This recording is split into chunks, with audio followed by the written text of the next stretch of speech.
शुभम करोति मंगलम। प्रभु श्री राम की कृपा आप सभी पर बनी रहे। मैं रूपाली श्रीवास्तव आप सभी का हार्दिक स्वागत करती हूँ, अभिनंदन करती हूँ मेरे YouTube channel astro solution point और रूपाली श्रीवास्तव में।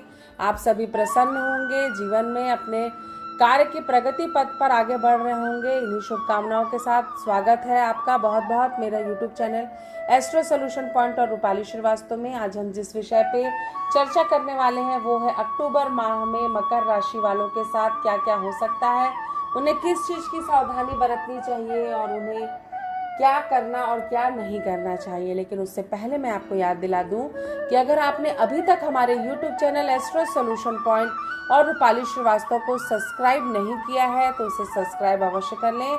साथ ही साथ अगर आप मुझसे पर्सनल अपॉइंटमेंट लेना चाहते हैं तो आप स्क्रीन पर दिखाए हुए नंबरों पे कॉल कर मुझसे अपॉइंटमेंट ले सकते हैं। तो चलिए चर्चा करते हैं कि मकर राशि वालों के साथ क्या अच्छा और क्या बुरा हो सकता है। मकर राशि वालों को अपने मन पर नियंत्रण रखना है, अपनी वाणी पर नियंत्रण रखना है। जीवन में आप क्या कर रहे हैं, कौन सी दिशा में जा रहे हैं, उसका बहुत ध्यान रखना है, क्योंकि ऑलरेडी आप 7.5 के प्रभाव में हैं। तो आप कई कार्य आपसे भ्रमित होने वाली स्थिति में भी हो जाते हैं। तो अपने कर्मों के प्रारब्ध को आप सुधार कर रखें। कहीं ना कहीं कर्मों की ही गति होती है जो हमारे भविष्य का निर्माण करती है। गलत संगति का आप शिकार ना हो। जो भी जीवन में आप निर्णय लें उसे बहुत सोच समझकर और आप क्या करने जा रहे हैं इस पर विचार कर ही जीवन में आगे बढ़ें। अगर कार्य व्यापार की दृष्टि से मैं देखूं तो भी ये जो समय है आपके लिए काफ़ी चैलेंज भरा हुआ है। आपको वो कार्य में दिक्कत आ सकती है। अचानक धन की समस्या आने से आपके कार्य ब्लॉक हो सकते हैं। कार्य में परिवर्तन का भी योग मुझे बनता हुआ नजर आ रहा है। संतान पक्ष को लेकर भी आपके जीवन में समस्या आ सकती है।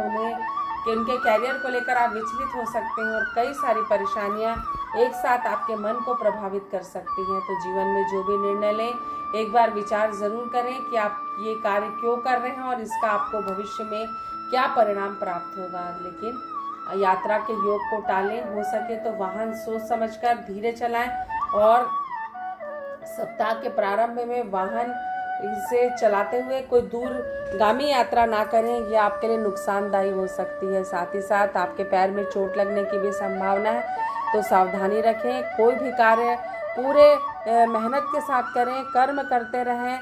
जब हम लगातार प्रयास करते हैं तो एक न एक दिन हमें सफलता ज़रूर मिलती है। बस इसी सिद्धांत को अपनाकर आप जीवन में लगातार आगे बढ़ते रहें, अपना कर्म करते रहें, जिससे कि आपके जीवन में धीरे ही सही लेकिन कुछ रास्ते तो आपके जीवन के कठिनाइयों के कम होंगे। तो कुल मिलाकर सावधान रहना है, सतर्क रहना है और जीवन में जो भी निर्णय लेना है वो बहुत सोच समझ कर लेना है।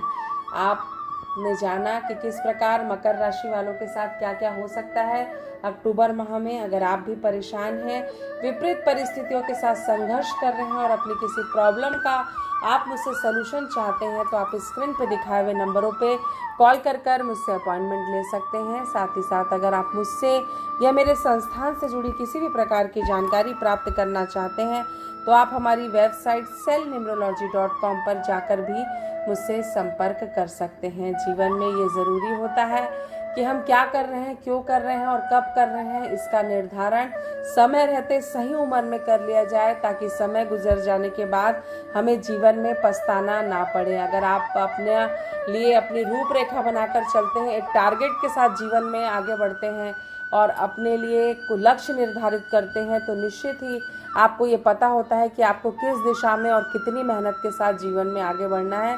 तो हताश ना हो, लगातार अपने कर्म पथ पर आगे बढ़ते रहें, सफलता आपको ज़रूर मिलेगी। एक बार फिर से आप सभी को रूपाली श्रीवास्तव का नमस्कार।